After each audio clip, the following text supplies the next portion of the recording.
माँ का आखिरी खत।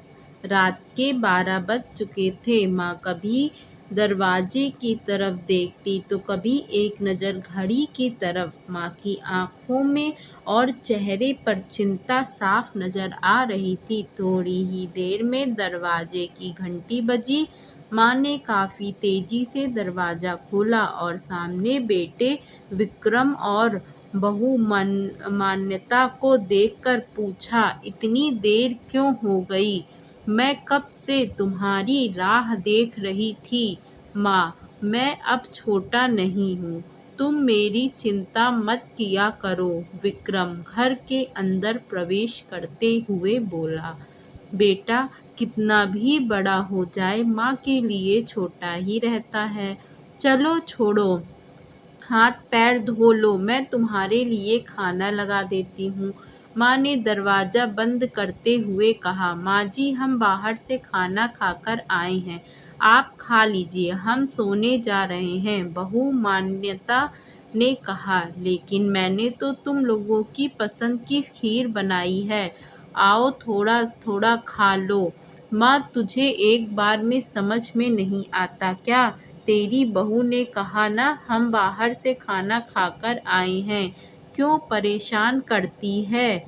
जा तू खीर खा ले और सो जा, और हमें भी ये शांति से सोने दे। माँ अकेले कैसे खीर खा सकती थी और उसे बिना खाए नींद कैसे आ सकती थी, क्योंकि बेटे के इंतजार में उसने भी कुछ नहीं खाया था। वह किचन में गई, एक ग्लास पानी पिया और अपने रूम में चली गई। सुबह 10 बजे विक्रम की आंखें खुली। बाजू में मान्यता अभी भी सो रही थी। विक्रम हॉल में आया तो लैपटॉप के पास रखी एक चिट्ठी पर उसके नज़र पड़ी। वह चिट्ठी किसी की हो सकती है, यह देखने के लिए उसे चिट्ठी खोलकर पढ़ना शुरू किया। मेरे लाल, तू सोच रहा होगा कि एक ही घर में रहते हुए ये चिट्ठी क्यों मैं तुम्हें बोलकर भी ये बात बता सकती थी। हाँ, बता सकती थी। अगर तू मेरी बातें सुनना चाहता तो किसी एक्सप्रेस गाड़ी की तरह तू आता है और कुछ ही पलों में निकल जाता है। खैर, वो सब जाने दो। कल तुम्हारा जन्मदिन था, इसलिए मैंने खीर बनाई थी। सोचा कम से कम आज के दिन साथ में बैठकर खाना खाएंगे। मगर मैं यह बात बोल गई थी कि मेरा बेटा बड़ा हो चुका है, तो अपने दोस्तों के साथ पार्टी करने खाना खाकर आया।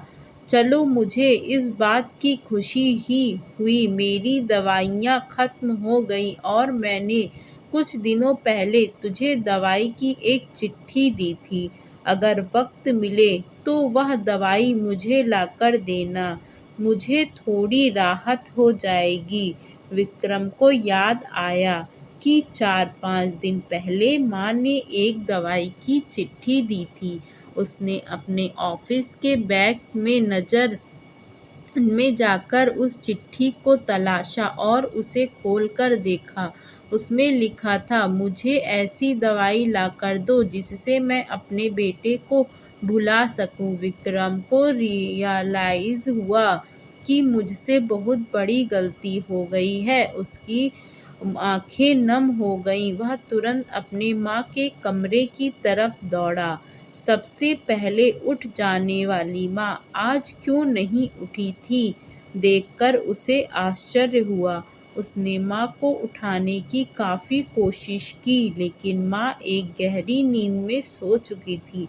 विक्रम के पास फूट-फूट कर रोने के अलावा और कोई चारा नहीं बचा। दोस्तों, यह कहने की ज़रूरत नहीं कि माँ-बाप जीवन में कितने मूल्यवान हैं। उनके रहते हुए ही उनकी सेवा करो, उनसे प्यार करो। वह चले जाएंगे तो कुछ नहीं कर पाओगे। कहानी अच्छी लगी हो तो चैनल को सब्सक्राइब करें, वीडियो को ज़्यादा से ज़्यादा शेयर करें।